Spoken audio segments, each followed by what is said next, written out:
Assalamualaikum warahmatullahi wabarakatuh. Alhamdulillahirrabbilalamin.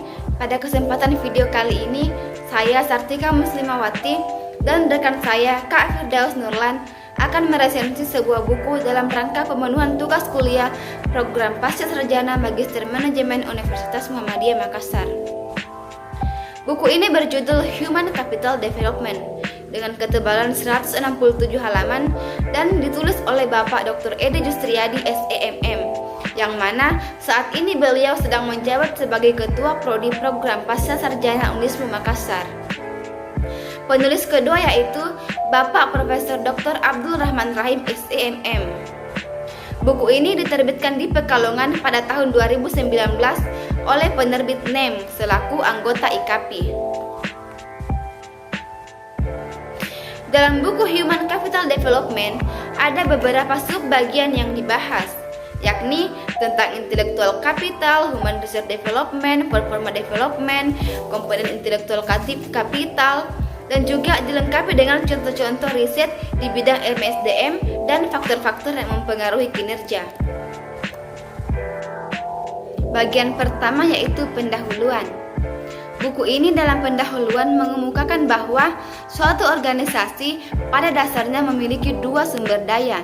Yang pertama yaitu tangible research, di mana kinerja organisasi dari aspek tangible research dapat diukur dari kinerja physical capital and financial capital. Hal ini berarti bahwa semakin banyak aset berwujud yang dimiliki oleh suatu organisasi, maka dianggap kinerja organisasi tersebut semakin baik. Kemudian yang kedua yaitu tangible research, di mana kinerja organisasi dari aspek tangible research dapat diukur dari kinerja human capital, struktur capital, relational capital atau aset tak berwujud. Selanjutnya itu bagian kedua adalah intellectual capital. Intellectual capital dalam buku ini memiliki makna yang sama dengan kompetensi yang menunjukkan kemampuan atau ability sumber daya manusia. Sehingga kompetensi merujuk pada karakteristik perilaku yang menggambarkan motif, sifat, konsep diri, nilai-nilai, pengetahuan atau knowledge.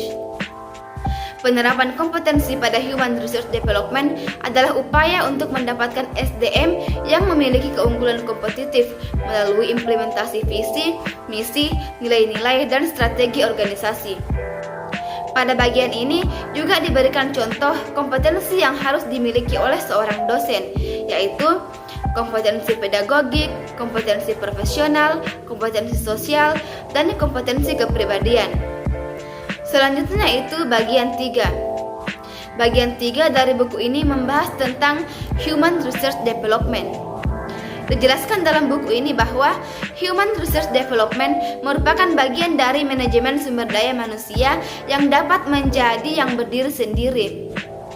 Pengembangan sumber daya manusia memiliki 3 fungsi utama, yaitu pelatihan dan pengembangan, pengembangan organisasi, dan pengembangan karir. Pengembangan intellectual capital dapat dilakukan melalui proses pembelajaran dalam bentuk pendidikan dan pelatihan.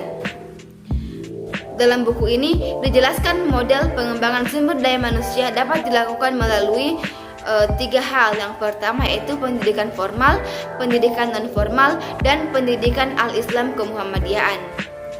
Kemudian kita masuk pada bagian 4. Bagian 4 dalam buku ini membahas tentang performa development, di mana performa development dalam buku ini membahas tentang kinerja.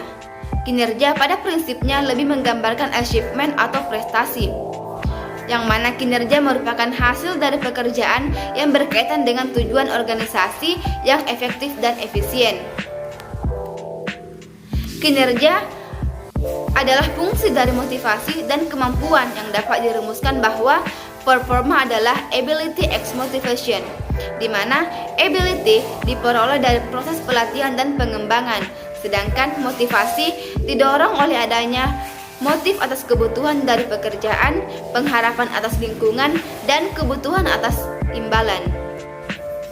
Dalam pembahasan buku ini lebih fokus pada kinerja individu, yang mana kinerja individu merupakan tingkat kontribusi pegawai terhadap pekerjaan sebagai hasil perilakunya dan implementasi dari kompetensi yang dimiliki.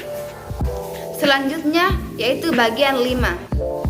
Bagian 5 membahas tentang komponen intelektual kapital. Dijelaskan bahwa komponen intelektual kapital dapat diklasifikasikan dalam 3 kelompok, yaitu human capital, struktur kapital, dan relational capital. Di mana human capital merupakan keterampilan, pengetahuan, dan pengalaman yang dimiliki setiap karyawan yang dapat ditingkatkan melalui program pendidikan dan pelatihan.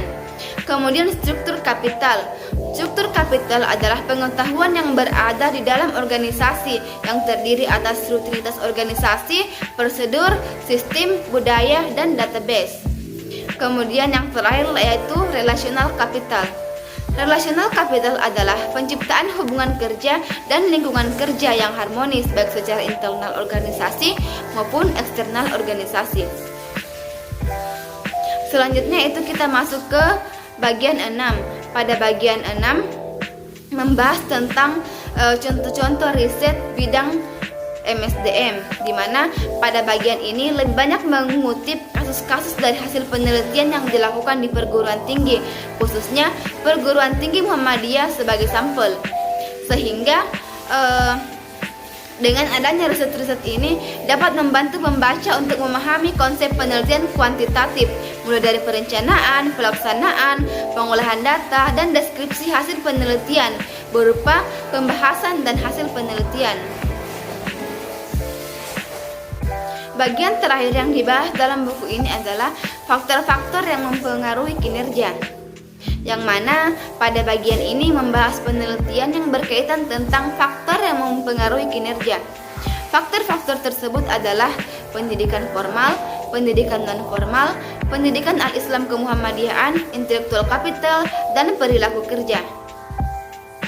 Itulah intisari dari 7 bagian pembahasan dalam buku ini. Untuk kelebihan buku, berdasarkan hasil resensi kami, yang pertama yaitu dari segi desain sampul, buku ini cukup menarik.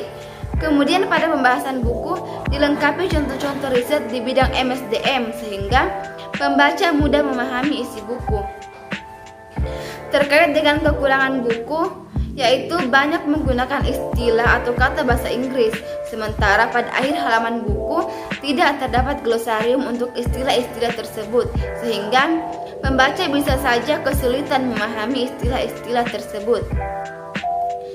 Akan tetapi untuk kesimpulannya, buku ini sangat bermanfaat untuk dibaca, baik itu untuk kepentingan akademik, yakni bisa dijadikan sebagai sumber referensi yang berkaitan dengan ilmu manajemen SDM dan pengembangan SDM. Buku ini sangat menarik untuk dibaca karena pembahasan dalam buku ini dapat menjadi rujukan bagi peneliti yang akan melakukan penelitian terkait human resource development, khususnya di lembaga pendidikan atau perguruan tinggi. Itulah hasil presentasi dari kami mengenai hasil resensi dari buku Human Capital Development. Lebih dan kurangnya mohon dimaafkan. Sekian, terima kasih and thank you.